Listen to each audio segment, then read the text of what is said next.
안녕하세요. 동네 변호사 룡변입니다. 네, 지금 시간이 밤 12시 14분.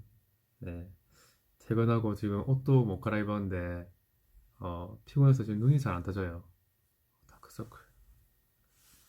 제가 지금 이렇게 피곤한데도 영상을 찍는 이유는 요즘 운동 유튜브 보다 보면, 헬스를 끊는 회원이 헬스를 하다가 이제 다쳐서 헬스를 해지를 하려고 하는데, 뭐 해지를 안 해준다든지 아니면 해지는 해주는데 터무니없는 가격을 공제를 하고 남은 금액만 돌려준다고 하든지 하는 그런 일 때문에 워낙 시끄러워서 제가 정확한 정보를 알려드리려고 영상을 찍고 있습니다.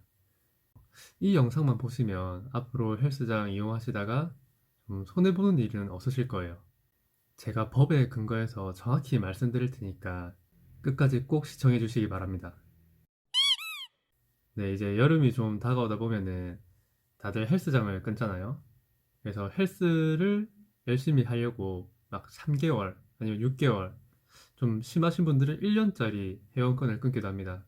그래서 그 첫날부터 되게 의욕에 앞서가지고 열심히 운동을 하는데 근육통이 엄청나게 옵니다.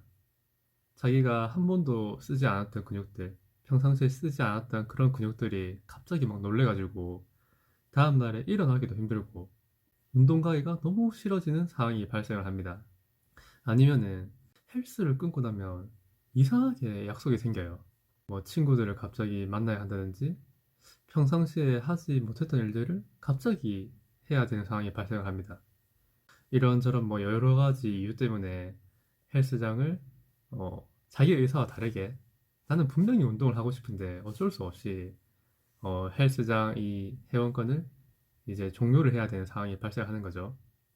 근데 아마 이 영상을 보시는 분들이라면 좀 소심한 성격을 가지신 분들이 많으실 것 같아요. 왜냐하면 되게 좀 말이 거칠거나 자기 주장이 아주 뚜렷하고 막 성격이 불같은 이런 사람들은 자기가 알아서 해지를 잘하고 환불을 잘 받더라고요.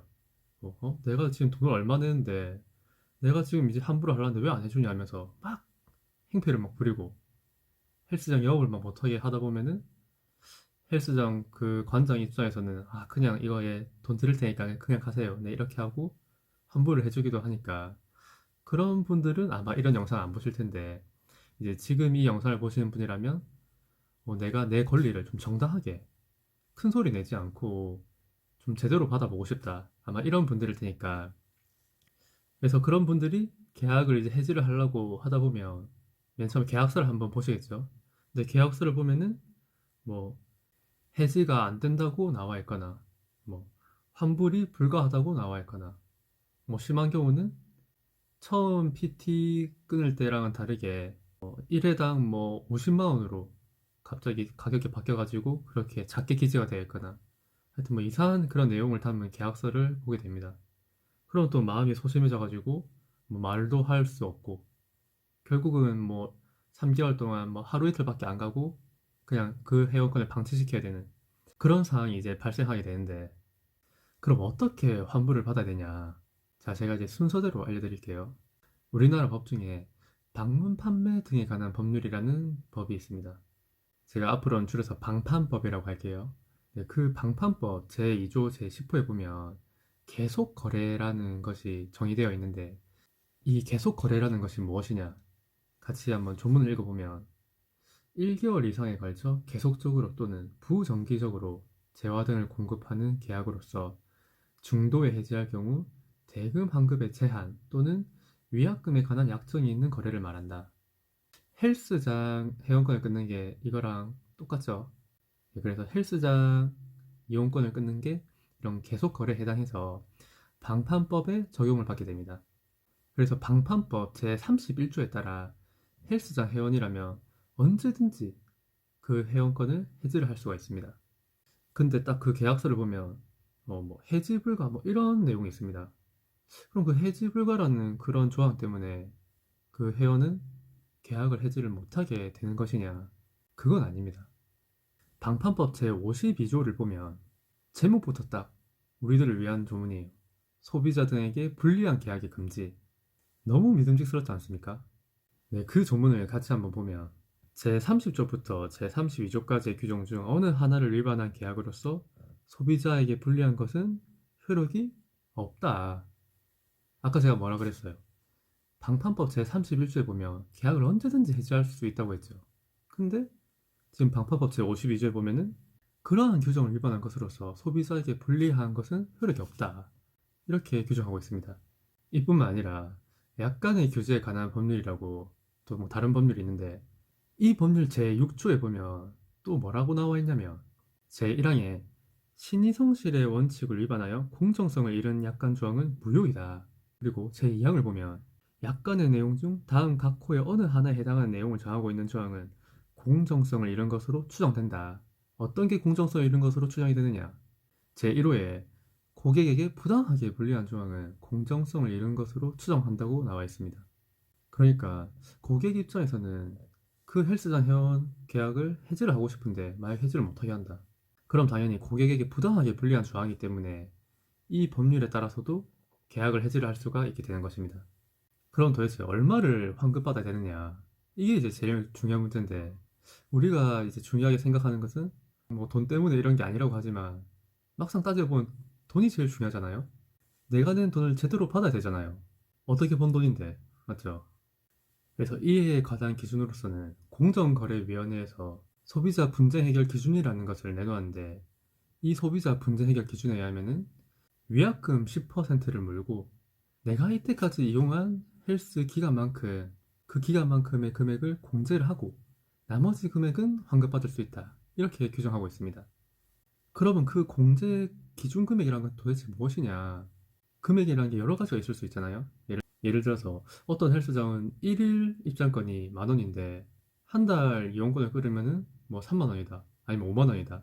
이렇게 매 달마다 혹은 뭐 3개월, 6개월, 9개월 순으로 몇 달마다 금액을 달리해서 헬스 이용권을 판매를 하곤 하는데 그러면 그 몇 달치 묶여있는 할인된 금액이 기준 금액이냐 아니면 1일 이용권이 10,000원짜리 이렇게 좀 비싼 금액이 기준이 되어야 되느냐 이게 이제 좀 문제가 되는데 그 기준 금액은 내가 실제로 낸 금액 그러니까 할인을 다 받아가지고 내가 싸게 낸 그 금액 그 금액이 바로 기준 금액이 되어야 됩니다. 여기까지는 잘 따라오셨죠. 그래서 헬스장에 가가지고 이제 회원권 해지를 할 때 방금 제가 말씀드린 것들을 그 헬스장 관장에게 말을 하면은 웬만하면은 제대로 환급을 해줄 텐데 어떤 헬스장에 가면은 그래도 환급을 제대로 안 해주는 데가 있어요. 뭐 예를 들어서 아니 뭐 약관에 나와 있는 것처럼 지금 회원님께서는 뭐 싸게 할인을 받아가지고 몇 달치 회원권을 끊었지만 그래도 하루치 입장권 금액만큼 비싼 금액 기준으로 해야 된다. 약관에 나와 있지 않냐. 이렇게 얘기하는 뭐 헬스장이 있을 수 있는데 그러한 경우에도 약관 규제법 제3조 제3항을 보면 중요한 내용을 설명하여야 한다고 규정되어 있습니다. 약관에서 중요한 내용들은 설명을 해줘야 계약의 내용으로 편입이 될 수 있단 말입니다. 설명을 해주지도 않았다면 그러한 내용을 헬스장에서는 소비자에게 주장을 할 수가 없어요. 이뿐만 아니라 그게 만약에 진짜 중요한 내용이다. 근데 나한테 뭐 고지도 안 해줬다. 그러면 또 어떻게 되느냐?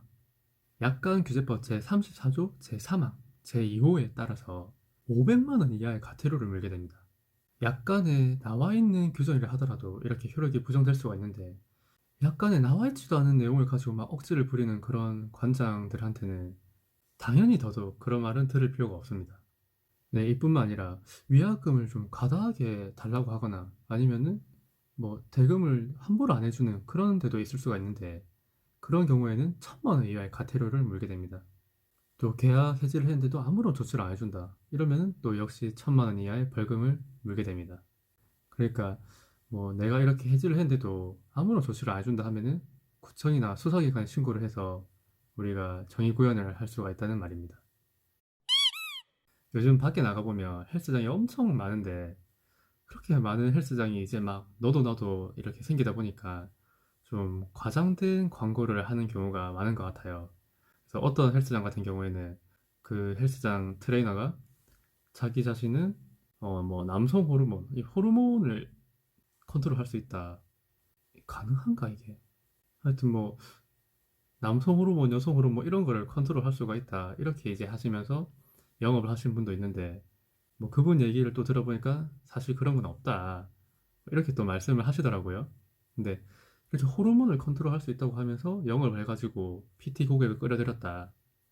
그런데 사실은 뭐 그런 게 아무것도 없는 거였다. 허위였다. 이런 경우에는 또 어떻게 되느냐. 만약에 그 헬스장 고객이 그러한 내용만 믿고 헬스장 회원권을 끊거나 고액의 PT를 끊는 경우에는 형법상 사기죄에 해당될 수도 있고 방문판매법 규정에서도 그러한 행위를 하지 말도록 규정하고 있습니다. 그 조문을 한번 보면 방판법 제34조 금지 행위 제1항 계속 거래업자 그러니까 뭐 헬스장 관장 그런 사장이겠죠. 계속 거래업자 등은 다음 각호의 어느 하나에 해당하는 행위를 하여서는 아니 된다. 제2호 거짓 또는 과장된 사실을 알리거나 기만적 방법을 사용하여 소비자를 유인 또는 거래하거나 계약의 해지 또는 해제를 방해하는 행위. 제가 다시 한번 정리를 하면 거짓 또는 과장된 사실로 소비자를 유인해서 거래를 하는 행위는 하면 안 된다.